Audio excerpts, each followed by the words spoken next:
Morning, guys. It's Monday, and we are headed to the yards, picking up 2 units, going from Indiana to northern Idaho. Hope you all had a good weekend. Some things I kind of wanted to touch base on. I got bit over the weekend here, and kind of on the whole prospect of being able to turn wrenches and stuff like that, and how much give a damn a dealer's got, or anybody that's doing repairs for you. So kind of tell you a story where he kind of got roped into this deal, and how that all turned out. So in some of the last videos you seen, we dropped off them 2 boats and went home for the weekend. We dropped them off on Friday. Hightailed it home. It was about a 3-hour drive home. Dropped the flatbed off, and had to go pick up our boat. We built a new motor for that boat. Rookie mistake when we were putting it together. I didn't pay enough attention to the head gaskets. Had the wrong head gaskets in there, so I was getting a lot of water in the oil on initial startup. That's all we had. The boat hadn't been on the water yet, nothing like that. So with work going on and schedules just getting fuller and fuller and fuller, I opted to drop it off at a local marina, which is a I wouldn't say high priced or whatever, but a big name, supposedly a reputable marina, for them to say, hey, I'm going to pay you guys to do this, put new head gaskets in it, button it all back up, let's get it rolling. That way, kind of killing 2 birds with 1 stone type of deal. And all in all is fine. A little pricey. I paid them $3,700 to do it. So you're gonna pay a lot of money to have someone else work on your stuff. So Friday we go to pick it up. It's all done. It's all paid for. So here's where the fun starts. So rolling into the lot, I notice, I've got a cover on it for the cockpit, and I notice the back buttons towards the back of the boat are not buttoned, and it's been raining. Got the back of the boat open where the motor is. Got the doghouse out of it and all that, so it's just real easy to get at the motor and everything. Didn't really think twice about it. Hooked onto her, snapped all the buttons on the tarp up, buttoned all that up, made sure it was good to go, and immediately took it right back to my shop. Get the tarp off it, or get the cover off it, and get the doghouse. I wanted to put the doghouse over the motor, get the panels back there, and the seats and stuff, and kind of button it all up because it should be ready to rock and roll. I just paid them a ton of money to do this work. So all's fine and dandy. We get it in the shop, and I got a hair up my ass just to kind of look it over, see how they did. So initial inspection, I noticed I'm missing the nut that holds down the spark resistor, which is a cover that goes over your carburetor. So they never put that back on, so I got to get one of those. Well, whatever, no big deal. Then I checked the oil. I pulled the dipstick, and your normal dipstick is, your full mark on that motor is maybe 2 inches up on the stick from the bottom, and I was showing, getting real bumpy here, I pulled the dipstick and I looked at it, and the full line where the oil was sitting on the stick was about 6 or 8 inches up. Uh-oh. Something's wrong. Well, they never put in the braking oil that I told them to use, that you're supposed to use on your first run. Break the motor in. So I'm like, whatever, I'm just going to suck it out. You got a hand suction, you can go right down the dipstick tube, and you can suck it all out. It's a lot easier than pulling a drain plug. A lot easier than pulling a drain plug to make a mess in the bottom of the boat. So I start suctioning it out, and lo and behold, it's coming out like you're sucking it straight out of a water bottle. It's pure, crystal clear water coming out of the oil. And, oil floats on top of water. So what had happened, I sucked 6 quarts of water out of it, and before I started touching any oil. So good thing I didn't fire that motor up. But what had happened, since there's no cover over the motor and they didn't snap the back of the tarp for the cockpit, when it rains, all that water was coming down to the back of the motor, or to the back of the tarp, and going in to the boat right on top of my brand new motor that's not covered, and going in the motor. Well, obviously when a motor stops, there's a couple valves that are open. So it went down, went in the carb, went through the intake,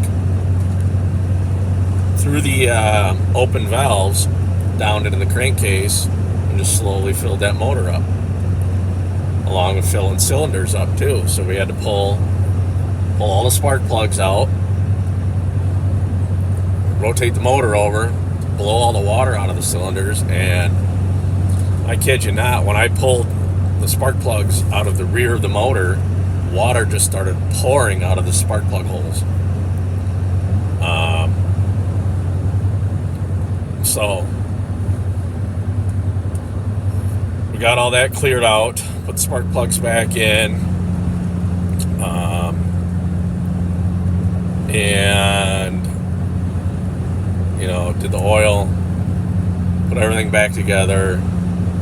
Just really kind of going over it now with a fine-tooth comb, and there's elbows that come off the back of the motor, off your exhaust manifolds, that come out and shoot down and come out your lower unit. One of them wasn't even on all the way. It was about 2 inches short of being on all the way, and the clamps, it's 2 band clamps, one was tucked underneath the other one, and they snugged them down, so they ain't even looking at what they're doing.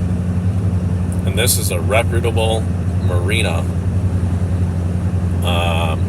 that works on big name boats. They work on a ton of boats a year, and this is the type of work that they're putting out. I mean, it's not like I paid them $1,000, almost $4,000 to do this.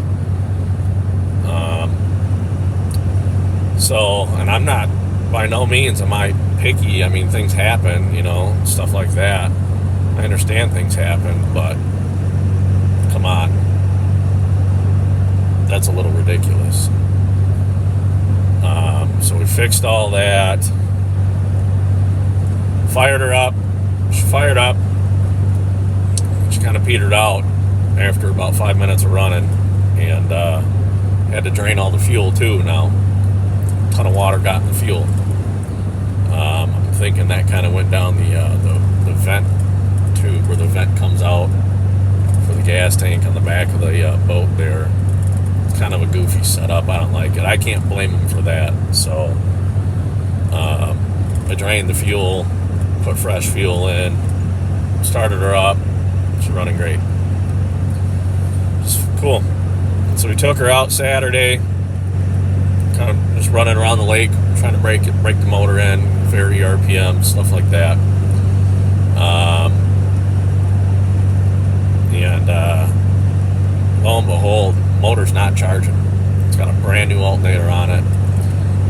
get the voltage to come up. Once in a while to come up a little bit, but I've got everything off. I've got the stereo way down, and ends up draining the batteries. Got to tow it back to the dock. So I start ripping into that thing, pull the alternator off of it. Like I said, it's a brand new alternator.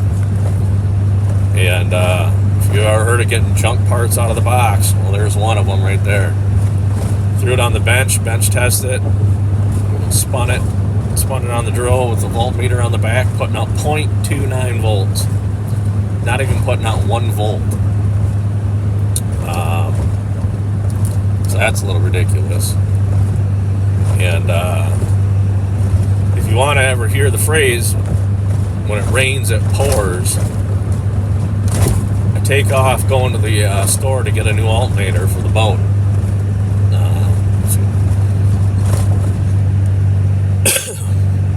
And I kid you not, on the way to the parts store to get that alternator for the boat, battery light comes on the truck. So I'm tinkering with that, and maybe it's some wires, because sometimes there's some shorts in some wires. It's kind of going to that, and I can kind of get it to come and go, and okay, we'll just kind of play it off, see what's going on there. No.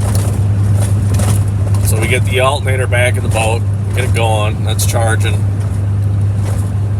and said, all right, we're going to take it out. So now this is Sunday now. We're going to take it out. Couple hours, just drive it around. I gotta love these roads. How these things are deemed acceptable, I have no idea. So we get the alternator in the boat, and we're gonna go out and test it. Sure enough, battery light will not go off in the truck. It's put my reader on there, and it's reading a low circuit F. So I did little Googles, and one thing I found says that they're claiming that a circuit F, if you're getting a low, they're claiming that's the outside coil pack inside of an alternator. So alright, alternator's bad now. It's only about a year old, maybe a little bit more. So local parts store, sure shit, they got one. Alright, so we got the boat on the back of the truck too. Swing right in their parking lot. And here's where knowing how to fix your stuff can really save your butt. We swung into that parking lot, grabbed that alternator, and took us 20 minutes. I had a buddy help me there. 20 minutes in the parking lot of O'Reilly's. We had a new one put in the truck.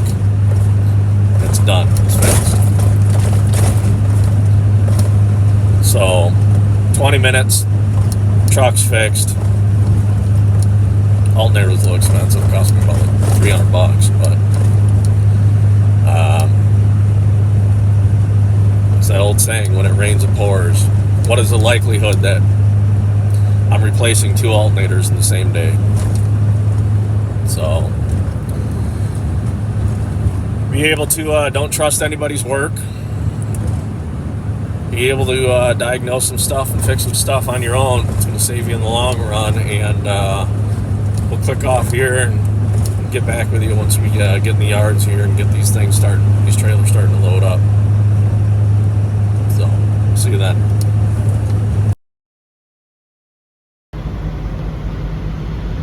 Well, as you can see, guys, we got them loaded. It was hotter than heck today to load them, so I just hurried up and knocked it out. Didn't have time to video. There's a big storm rolling in. Literally, as soon as we loaded these up, pulled out of the yard, a monster storm came through within minutes. I was leaving the yard. So, we're all loaded. We had to stay down on the lower deck. These have big racks on top that we're hauling like kayaks and stuff, and those things sit up pretty high, so we had to stay down on the low deck. But that's it for today. We're back home. We're gonna drop it, go home, and get a good night's rest at home, and then we'll hit it again in the morning and see what kind of trouble we can get into. Morning, guys. Well, it's Tuesday, and we got up early this morning, got it going, and got about halfway up to where we are now. We're in Hudson, Wisconsin, if you know where that is. That's right before you cross over the northern part of Wisconsin into Minnesota. Got up here, and the wind has just been kicking, and been dragging our dick in the dirt all day, pushing into this wind, and it's just blowing through the fuels. So it's not enough where we got to cut it off. Technically, for the company, we have a 25-mile-an-hour cutoff to anything sustained 25 miles an hour or over. We're supposed to shut it down, but it says it's like 14 right now with like 25-mile-an-hour gusts, but I'm hitting more damn gusts than I am in the sustained winds, so I'm just gonna shut it down for the day. Wind says it's supposed to go down to like 5 miles an hour tonight, so that'd be much better. And so while we're doing this, I got a little bitty growl coming. I believe it's got to be from the driver's side front tire, so it's probably a wheel bearing. So I called ahead. You know, you can kind of tell when the wind kind of pushes the truck, kind of leans the weight onto the driver's side, or if you're going around a right-hand curve, you get just a itty bitty little. You can kind of feel it in your foot a little bit of growl. It's nothing major. I checked the temps though, and it's fine. So there's no damage, but it's almost 2,000 miles to go. Miles to nip it now. We got the time. So I called ahead, parts stores around here. Looks like they're going to have one in about 2 hours. So we'll run over and grab that. We'll swap that out quick. It's not that big of a deal. I've done multiples of these, so another benefit in knowing how to fix things, you know, and doing your own work. Something like this may put a guy out. He may have to put it in the shop where I can whip this thing out in the truck stop parking lot within an hour and be ready to rock and roll. So just wanted to touch base with you guys, and I'll kind of flip it around. I'll show you guys what we're looking at here. Maybe I can just do it this way. So you can kind of see the truck pass. You can kind of see the trees a little bit. It's not too crazy right there. A little bit of whipping over there. It's just a constant wind. It's just not worth it. You know, sometimes you could push all day into it, and you know that could really eat into your profits. If you have a deadline to make, that's one thing, but you know, we got to go across country. You got to be somewhat sensible about how hard you push, when you push, and because that's working the motor a lot harder too. You know, your motor, your trans, your rear end, all your parts are working a lot harder to pull that load through the wind, up and down the hills. So you got to be mindful of that too. But we'll go walk around, maybe get a daylight shot of these campers. Like I said, we loaded yesterday, and it was hotter than snot out, and we just needed to get it done. And that storm was coming through, and that was a nasty one. So we had to get that done quick. Didn't have much time to video or anything like that. The yards are still pretty empty. It'd be nice if that would start picking up. They were bringing units in while I was there. So, and there was 3 other flatbeds there loading next to me. So, I mean, we're loading them out as fast as they can bring them in. So, looks like production's got to kick it into gear there if we want to keep rolling. But we'll do a little walk around quick. See if it's not too windy.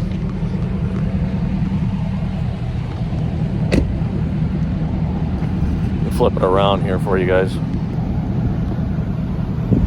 Alright, well, there's the unit. Got little racks on the front. Like I said, if you can see in the other picture, there's little like bike racks, or not bike racks, kayak racks up on top. And not much to them. They're little 21 footers. You bring them up nice and close. I know Montana's gonna cry if you got overhanging. So we wanted to zip them up as tight as we could. So then that way, there's no overhang hanging off the back. Well, pretty darn close. And then I know they'll gripe, we got to pull a permit anyways, just because of the stinger sticks off the front. Them ladder racks, you see them up there, they got a little swivel, just a hook. And I don't know how they expect that not to fall down while you're traveling. As any Joe Schmo ain't gonna, I taped them up. But it's a little set screw and a little hook. You can climb up in there. Without hitting my head here.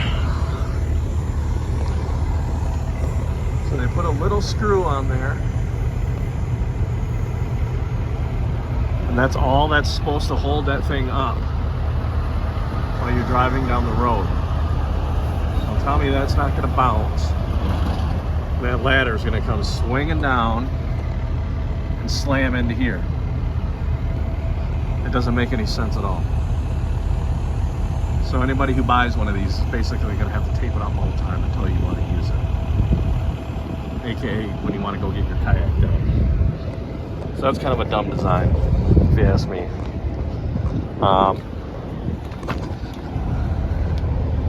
Some of the things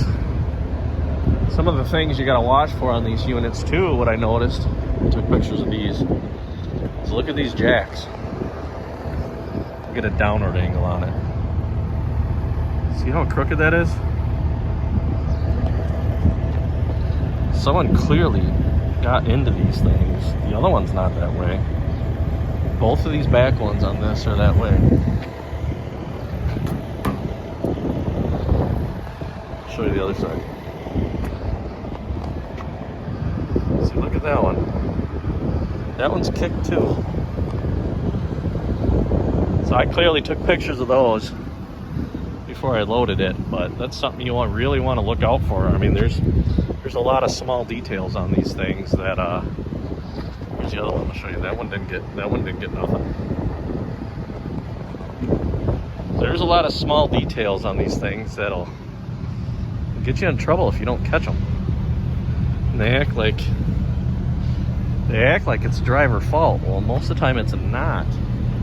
Most of the time it's the manufacturer. They're putting the stuff together. They're just whipping them together, not caring, and try to blame it on us, you know.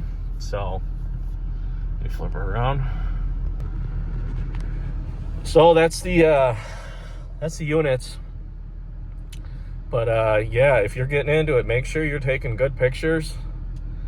Because believe it or not, you know, some dealerships you pull in and you get a good report with them, you know, they know you're not running into stuff. Some of them just quick 2 seconds and walk around the unit quick, sign your paperwork and away you go. Other places you go, you sit there for hours and hours and they just go through everything and every little thing on the outside of the camper and inside. They claim they have to notate. Which, if your trim on your bathroom door is cut short, that has nothing to do with us. You know, they have X amount of days to submit this paperwork after delivery. It doesn't have to be all documented day of delivery. Some dealerships will argue with you. Some, just the nature of the game, you know. It's better not to even argue with them. Just, if they want to be that detailed, let them be that detailed, you know. It's not going to make or break your bank if you sit there for a little bit longer. Yeah, it's a little bit aggravating sometimes, but if you start getting in pissy mode with them, you know, they're going to look that thing over and they're going to claim, they're going to find anything they can do to get back at you. So, just a tip, something to watch out for, kind of a heads up. And I think we're just going to hang out here for a little bit until them parts come in, and then we'll go get them, and yeah, should be able to get on out of here later on tonight and plug along. I'll try to get some video. I don't know how good it is going to be at night. Usually ain't much going on, so touch base farther down the road.